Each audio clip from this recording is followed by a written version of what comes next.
There comes a moment on the spiritual path that almost no one talks about, yet it happens to nearly everyone who begins to wake up. It's the moment you realize you're changing in ways the people around you are not. And suddenly, you find yourself standing in a strange in-between space. You're still in the same life, surrounded by the same people, but internally you're no longer the same person. It feels a bit like being a caterpillar who has already begun the transformation, while everyone else is still perfectly content crawling along the branch. You can feel your wings forming under the surface, even though no one else can.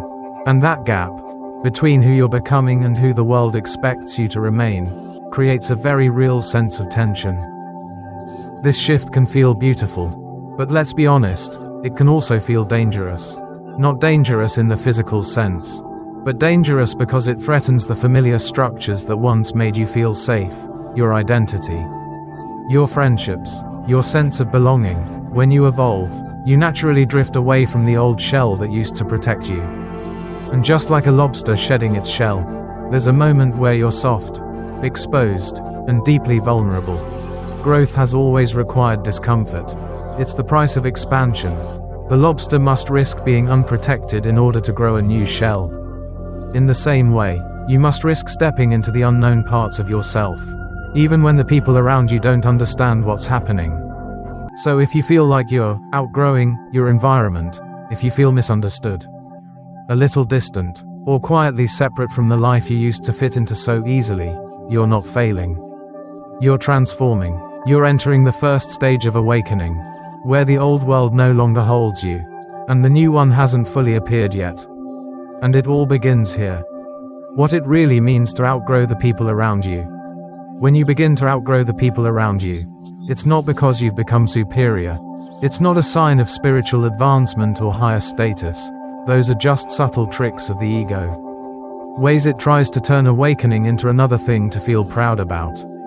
And if you ever catch yourself thinking, I'm ahead of them, that's your reminder. Growth hasn't disappeared, but humility has stepped out of the room. The real experience of outgrowing others is much quieter and far more honest. It begins when you start seeing things others simply haven't noticed yet. When questions that once felt irrelevant suddenly become unavoidable. Why am I chasing this? Who told me this matters? Whose life am I actually living? It's like stepping outside a house you never realized you were born inside of. Everyone else is still decorating the walls, polishing the furniture, arguing about which room is better, while you're looking around thinking, wait, this whole building is just a construct. I can walk out. Maybe it happened through meditation. Maybe through a crisis that shattered your old identity. Maybe through an unexpected moment of clarity. Or even a psychedelic opening that peeled back the edge of the illusion. Whatever triggered it, something inside you expanded, so naturally, the old worldview can no longer hold you. You begin to see the hollowness of the things society worships, the endless pursuit of possessions, titles, and approval, not because you're cynical, but because you can now feel how thin those promises really are. You start sensing a deeper layer of reality, a layer where the separate self you once believed in doesn't feel so separate anymore. This isn't superiority. This is awakening. And it's the moment your inner world begins to shift long before your outer life catches up. Living between two worlds during awakening. One of the strangest things that happens during a spiritual awakening is realizing you now live in two completely different worlds at the same time. On one side, there's the familiar world, the everyday life you've always known. The world where people talk about promotions, mortgages, grocery lists, politics, weekend plans, and the subtle pressure to be someone. It's the world of roles, routines, and expectations. The world the majority takes very seriously. But then there's this other world, quiet, spacious, deeper than anything you ever learned in school. A dimension of awareness that doesn't follow the same rules. In this world, you feel truth instead of chasing it. You sense that everything is interconnected. You start seeing the illusions behind the masks people wear. And you can't ignore it anymore. Because you've tasted something that feels far more real than the noise of the surface. Awakening means you now have to navigate both. It's almost like becoming bilingual in two languages that rarely understand each other. There is the language of the marketplace, the one you use at work, at family gatherings, at dinner tables where people still believe the script is the only reality. And then there is the language of the mystic, the quiet, inner knowing that comes from reflection, meditation, contemplation, or simply paying attention to what you used to overlook. You learn when to speak which language. You learn when to stay silent. You learn how to show up in the world without losing your grounding in the deeper truth you've touched. And that balance can feel overwhelming at first. You're trying to honor your inner expansion while still functioning in a world that hasn't changed with you. It's like having one foot in the ordinary and one foot in the infinite. But this tension, this strange in-between, is not a mistake. It's part of the path.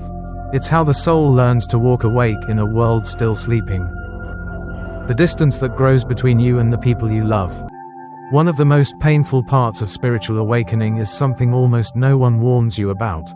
The distance that slowly forms between you and the people who once felt closest to you. It doesn't happen all at once. It happens quietly, one conversation at a time, one subtle shift at a time, until you suddenly realize that the relationships that once felt solid now feel strangely hollow. It's not that you stop loving them, it's that you're no longer the same person you were when those relationships were built. And they can feel it. They sense that something in you has expanded beyond the familiar walls of who you used to be. They sense that you don't fit neatly into the old roles anymore. And for many people, that's threatening, not because you've done anything wrong, but because your growth forces them to question the parts of themselves they've avoided for years. And so, they respond in one of three ways. Some try to pull you back. They say things like, "You've changed," and it won't sound like a compliment. What they're really saying is, "Come back to the version of you that made me comfortable." They want the old you, the predictable one, the agreeable one, the one who fit inside their expectations. Others begin to drift away. Conversations that once felt natural now feel forced.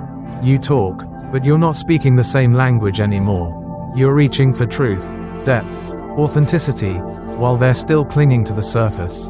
And slowly, gently, the connection fades, not with a fight, but with a quiet, inevitable distance. And then there are those who react with hostility.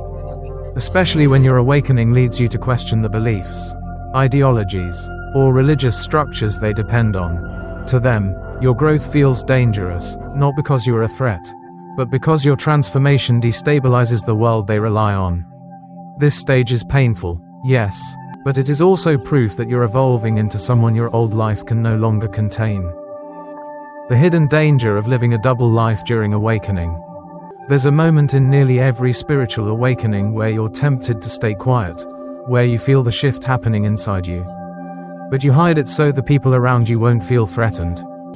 And on the surface, it seems harmless. After all, silence avoids conflict. Silence keeps the peace. Silence lets you blend in.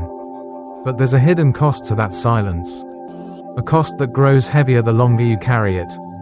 Because when you try to live in two worlds at once, your awakened inner world and the old outer world you no longer resonate with, you slowly begin to split yourself in half. You wake up in the morning knowing one truth, and spend the rest of the day pretending you don't know it. And that inner split is where the real danger begins. At first, it shows up as exhaustion. Not the kind sleep can fix, but a deeper tiredness, the fatigue that comes from constantly monitoring your words, filtering your thoughts, hiding your depth. You're always editing yourself, always performing, always asking, "Is it safe to say this? Will they understand? Should I just keep quiet?" And over time, the exhaustion turns into something even more painful, a loss of authenticity. You start to feel disconnected from your own truth, as if you're betraying the very insight that was meant to free you. You know what's real, but you're living as if you don't. It's like discovering a door out of a burning house, and then choosing to stay inside so no one feels uncomfortable. But here's the thing. Even if you never speak a word about your awakening, people can feel it. Your energy shifts, your priorities shift, the way you respond to conflict, to conversations, to life itself, everything subtly changes. You don't have to announce your growth for people to sense it. They feel the difference, even if they can't explain it.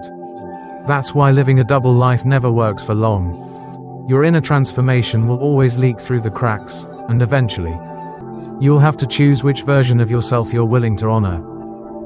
The dark night of the soul, the loneliest, yet most sacred passage. There comes a moment on every awakening journey when you realize you can't go back to who you used to be, but you also can't yet step fully into who you're becoming.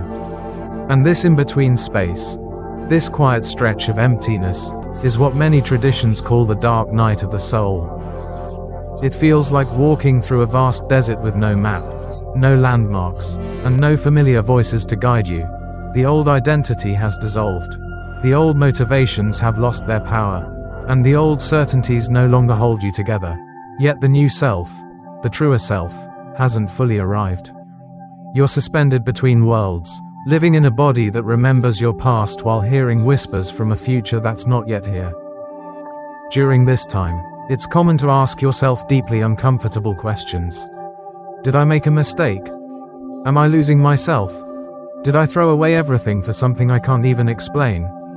The mind panics because it cannot see the path. The heart aches because it cannot return to what feels familiar. And the soul stays silent, because it is still shaping what comes next. But here's the truth most people never hear. Your loneliness is not a sign that you've gone wrong. It's a sign that you've gone right. You feel alone because you're shedding an identity that was built from other people's expectations. You feel lost because the old compass, the one based on approval, belonging, and predictability, no longer points anywhere meaningful. You feel empty because space is being created for something entirely new. Think of a seed underground. To the outside world, it looks like nothing is happening. But in the darkness, unseen, everything is happening. The dark night isn't your collapse. It's the preparation for your emergence. If you're here, between worlds, don't turn back. This loneliness is the doorway. And what waits on the other side is a version of you you've never met before, but have always been becoming.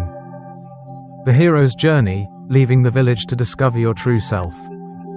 There's a reason almost every myth, every ancient story, every spiritual teaching includes the same pattern. The hero must leave the village. Not because they dislike the village, and not because they think they're superior, but because something inside them begins to whisper, there is more to you than this. And if you're on a path of awakening, you may already feel that whisper.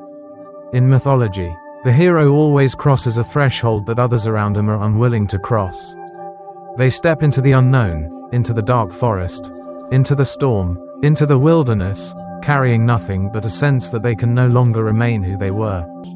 And that's exactly what makes the journey both frightening and sacred. Just like the hero, you are forced to let go of the roles you once played. The expectations placed on you. The identity shaped by culture, family, and fear. But here's the deeper truth hidden in all those stories. The treasure the hero seeks is never gold, fame, or reward. It's their true nature, the part of them untouched by conditioning. Think of figures like Moses leaving Egypt, Siddhartha leaving the palace, or the countless nameless heroes in tribal lore who walk into the night guided only by instinct. The pattern is universal because it reflects something universal in us. To find the deeper self, you must step outside the world that taught you who you should be. And yes, the journey is lonely. Yes, there are trials, inner dragons, shadows, doubts, and temptations to turn back. But the stories remind us of something essential. The hero is not transformed by comfort. They are transformed by courage. And when they return, if they return, they bring back something no one else in the village could have found: wisdom, clarity, authenticity. That is your treasure too. Not a new identity, but the liberation from all the false ones. Staying authentic without becoming detached or superior. There's an important truth many people forget on the path of awakening. You don't need to become extreme. You don't need to reject the people around you. And you certainly don't need to believe you're above anyone else. Growth doesn't require superiority. It simply requires honesty. When you begin to see life through a deeper lens, It's easy to fall into one of two traps. One is shrinking yourself so others feel comfortable. The other is inflating yourself because you finally see what others may not. But neither of those reactions is freedom. They're just new versions of the same old ego. Real awakening isn't about pulling away from the world. It's about showing up in the world without betraying yourself. You don't have to end relationships just because you're growing. You don't have to preach, convince, or force your perspective onto anyone. Instead, you learn to stand in your truth quietly, steadily, the way a mountain stands whether someone admires it or not. Think about it. A tree doesn't bend itself into strange shapes just so the trees around it feel better. It grows as it is meant to grow, tall, grounded, authentic, and in doing so, it sometimes inspires the trees nearby to grow, too. Your only responsibility is the same. Stay true to what you've seen. Don't shrink back into the person you used to be. Don't deny the insights that life has revealed to you. And don't dim your light to protect someone else's comfort. This isn't separation, it's integrity. When you remain authentic without judgment, something beautiful happens. The right people stay, the wrong ones drift away naturally, and the relationships that are meant to evolve will evolve. Awakening was never meant to isolate you. It was meant to make you whole. And when you live from that wholeness, you become a quiet invitation for others to grow in their own time, in their own way. The emergence of a new community. One of the quiet miracles of spiritual awakening is this. When you rise to a new level of awareness, life begins to send you people who resonate with that level, not because you searched for them, not because you forced anything to happen, but simply because your inner frequency has changed. It's almost as if the universe rearranges itself around your growth. You'll notice it in subtle ways. A conversation with a stranger that suddenly feels deeper than years of friendship. A book that appears in your hands at precisely the moment you need it. A teacher or mentor who shows up, not to give you answers, but to help you ask better questions. These are not accidents, they are invitations. Think of it this way, when you shift your inner landscape, you're no longer compatible with certain environments, and naturally, you drift toward places and people who match who you're becoming. Just like certain birds only fly at a certain altitude, consciousness also gathers by altitude. You rise, and different wings begin to fly beside you. But here's the beauty. You don't need to chase this community. You don't need to force connections or build a new tribe out of fear. Awakening is a gravitational process. What is meant for your new stage of life finds its way to you with surprising ease. You might meet someone who instantly understands your inner world without explanation. You may join a circle, a group, a class, or an online space where people speak the same spiritual language you've been learning to speak alone. And suddenly, the loneliness you felt on the path begins to soften. You realize, I was never meant to walk this journey entirely alone. I just needed to grow into the version of myself who could meet these people. This is the quiet promise of awakening. As you evolve, the right companions appear, naturally, effortlessly, and always at the right time. When old relationships begin to transform, one of the gentlest surprises on the spiritual path is that not every old relationship fades away. In fact, some of them transform in ways you never expected. Because when you begin to find inner peace, clarity, and a quieter sense of truth, people can feel it, even if you say nothing at all. Human beings respond to energy long before they respond to words. Sometimes, the people who once didn't understand your growth start to sense something different in you. They notice the way you breathe more calmly, the way you no longer react with the same urgency, the way you hold yourself with a quiet steadiness, and something inside them whispers, I want that too. It's not that you try to teach them. It's not that you push your insights onto them. Transformation never happens through force. Instead, your presence becomes a mirror, reflecting a different way of being. A way that is less frantic, less fearful, less controlled by old conditioning. And little by little, the people who were once confused or even threatened by your growth begin to soften. They start asking deeper questions. They begin opening in ways they never have before. You might notice conversations becoming more honest, more vulnerable. You might find that the relationship, which once felt stagnant, now has room to breathe. What used to feel surface level starts to feel real, alive, rooted in something far beyond old roles or expectations. This is the beauty of awakening. You don't need to drag anyone forward, and you don't need to leave everyone behind.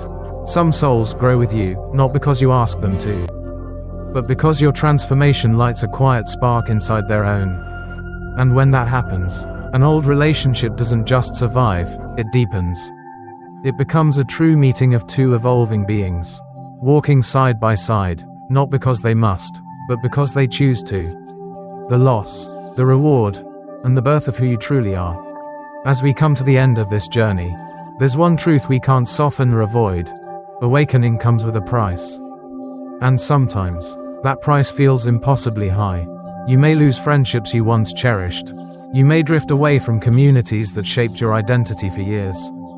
You may pass through long stretches of life feeling like you're standing in the middle of a vast, unfamiliar landscape, without a map, without a tribe, without anyone who truly understands what's happening inside you. But here's the quiet miracle hidden beneath all those losses. What you gain is far greater than what you leave behind. Because what emerges from this dismantling is your true self, not the version shaped by expectation, habit, or fear, but the part of you that has always been waiting beneath the noise. A self that no longer bends to fit into a mold. A self that no longer performs for approval. A self that finally breathes freely. And with that freedom comes something extraordinary.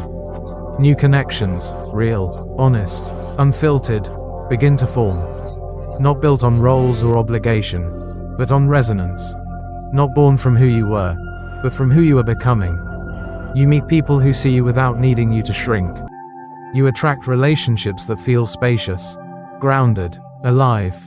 You discover a sense of belonging that doesn't require self-betrayal. So if you're in the phase that feels like loss, if you're mourning old versions of yourself, if you feel like the world you knew is dissolving around you, remember this: being alone is not the end of the path, it's a doorway. It's the space where the caterpillar dissolves, unaware that wings are forming in the dark. It's the pause before rebirth, the silence before the first flutter. And the courage you are showing now, by continuing to grow even when it costs you everything familiar, that courage is the unmistakable mark of someone who is truly awakening.